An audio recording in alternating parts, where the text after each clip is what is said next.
a celebrity, the choices she made every day were subjected to public controversy and criticism. Nonetheless, she always managed to stay strong and poised. Her formula was, be authentic, be yourself. Deepika, I have a few questions for you. When I grew up, I wanted to become an artist, a scientist, and a singer. When I read your story, you were a great badminton player but chose to become an actor. How did you choose from an actor and a badminton player? You know, the same way that you want to be an artist and a scientist? How do you feel? You can achieve both, right? You feel like if you set your heart on something, you can do that. And then you want to do something else and you can do that too. So honestly, when I was growing up, even before I realized, I started playing professional badminton. But it's when I was a teenager, I realized that maybe this is not something that I want to continue and pursue and play professionally. And every time I watched a movie, somehow I felt like that's where I belonged.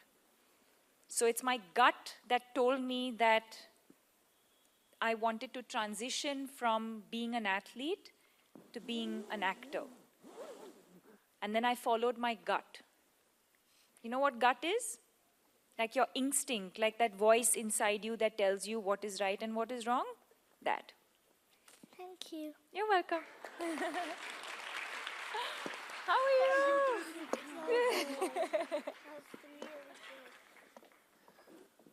Thanks for full disclosure, that's my daughter, and that's the longest she's listened to anyone. Can you guys hear me? The guys have said no, it's a good thing. Okay, let me try that. Oh, that works. Thank you. Next, can we have Anuradha Paul, the role model, and the question that's going to be posed to her is by Anya.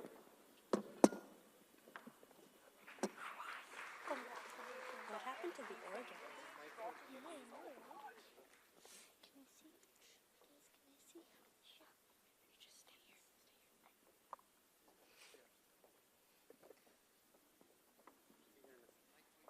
just stay here. Namaste.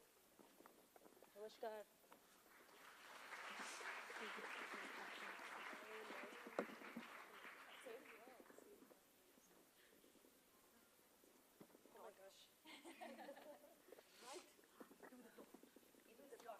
Oh my gosh. Good evening, everyone. I'm Anya Ibrahim, and I've written for this book. Today, I have the honor of introducing Anuradha Pal. Her chosen journey was filled with roadblocks.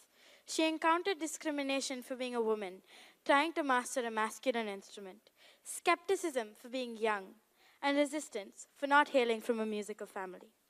But Anuradha was not deterred. She was relentless with her discipline, training, and confidence. And I truly admire that. I have a question for Miss Anuradha Pal, if I may. Even though I'm 12, I have very little time. I have to study, play a sport, and learn music. And I'm always being told to do more with my time. You have done so much. How do you do it?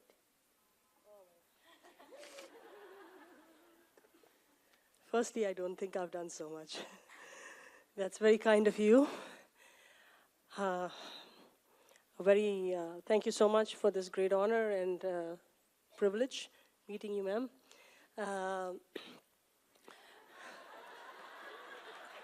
Not you. That was deliberate. Well, you know, when the one most important thing that I learned, since there's a paucity of time, I'm going straight to the point. When I went through all the discrimination, the one thing I learned was not to listen to that negativity, to focus on my goal, to focus on what I wanted to do, what my heart was telling me to do. And I knew that ultimately my passion will do the talking. And So when I went through that journey, I was dismissed at every point. I was discriminated, but my parents egged me on. Though I don't come from a musician family, they were kind enough to encourage that passion. And also, my gurus, Ustad Alar Khan, Zakir Hussain, set such exacting standards, and they basically were so uncompromising. I'll tell you a little short, an incident. I was just 15 years old when Ustad Zakir Hussain asked me to accompany him on a concert tour. And so we were traveling, and the moment I was so excited, he called me at night and he said, "What are you doing in the morning?" And I said, "What am I doing? Getting up in the morning." So, so he said, "Meet me at the airport." And I went to the airport, and he had a flight ticket for him for Jaipur. And he said, "Go off to sleep." I said, "But I'm so excited, I'm traveling with you." So he said, "Well, just go to sleep." And the first thing I learned was, he said, "You're going to travel all your life, you're going to need rest. The moment you have a opportunity, go to sleep." Okay. Then I reached there, and we did this grueling tour. I was put through a drill of lots of practice and all that. Of course, earlier I had gone through 10 hours of Chilla, which is called 10 hours of practice every day for 40 days, which I followed as a routine from the time I was in school. Because I wanted to ramp up before I learn from such great gurus. And so when I went on with Zakir Bhai, he tells me that, tomorrow you're going to play a concert with, you play the concert and I'm going back to Bombay. And I said, "But there are going to be eggs on my face, if I play instead of you." So he said, "Okay, stay up all night." And there was a Kathak dancer, and he said, "Sit up all night and practice with her." And I did. In this little room, I was locked up in this little room with no guidance from the master, nothing, no word. And all I had to do was learn from the beginning, whatever I had to do. The next day I performed, I kept practicing, and he kept saying he's leaving, but he didn't. Finally, in the evening, when it was time for the performance, he says, "You know what? You're not playing with the dancer, but you're playing with me." I said, "Oh, wow, great. Thanks for letting me know a whole night I was practicing with the dancer, but that's fine." So when I get to the stage, I said, "So what are you going to play?" So he said, "What's your age?" I said, "I'm 15. So, okay, so we'll play 15 beats. I said, No. I'm 16, because 16 beats is a little easier to play. So he said, "No, now the damage is done. You said you're 15, play it." And I was put right into the drill. I had never learned that tal in my life, but I was put straight into the thing, and I played. By God's blessing, I somehow managed. But there was one point where I think I didn't do as well as he expected. Obviously, I was so scared. So he put me through a huge punishment, and the punishment was go up and down all the stairs and all the things. Anyway, it was a very bad punishment. So that was one thing that I learned, how to be quick-witted that day. I learned to be quick-witted, how to be adapting to the situation.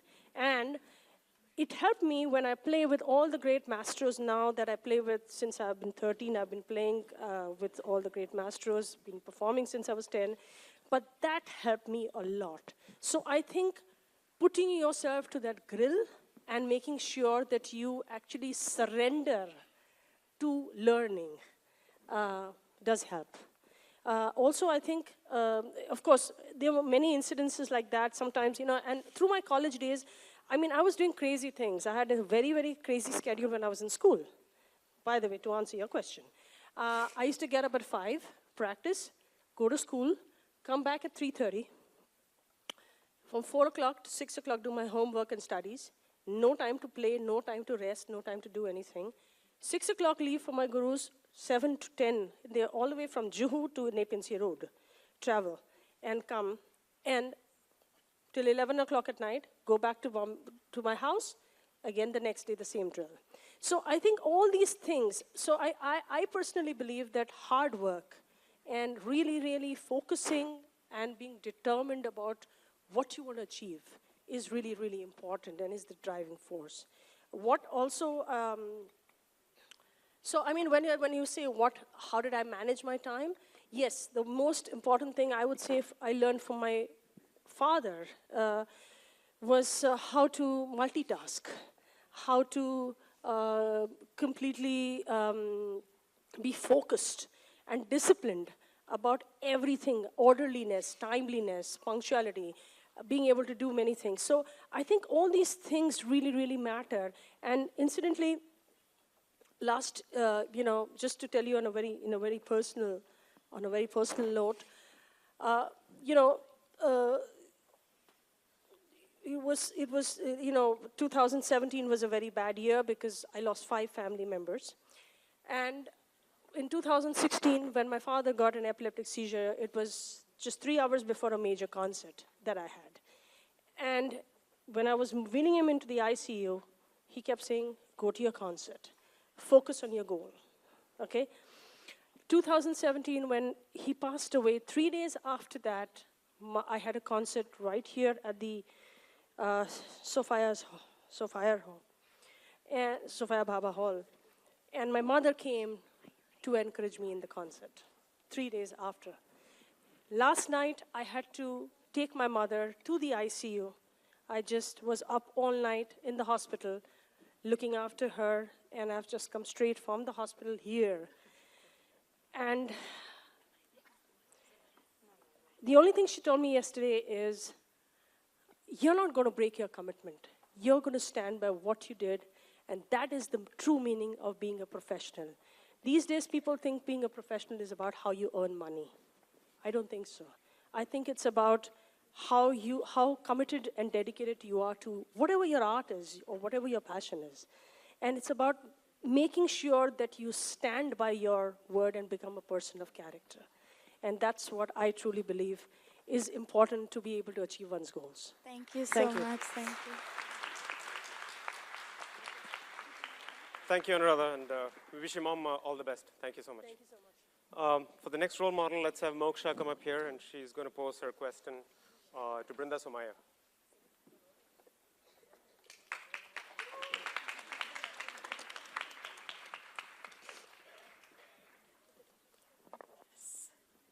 Hi everyone, my name is Moksha Davalor. I'm 12 years old and I have the honor of introducing our guest, Miss Brinda Somaya. So here are a couple excerpts from her story in the book. Brinda Somaya is an architect. She designs buildings. Brinda is also an urban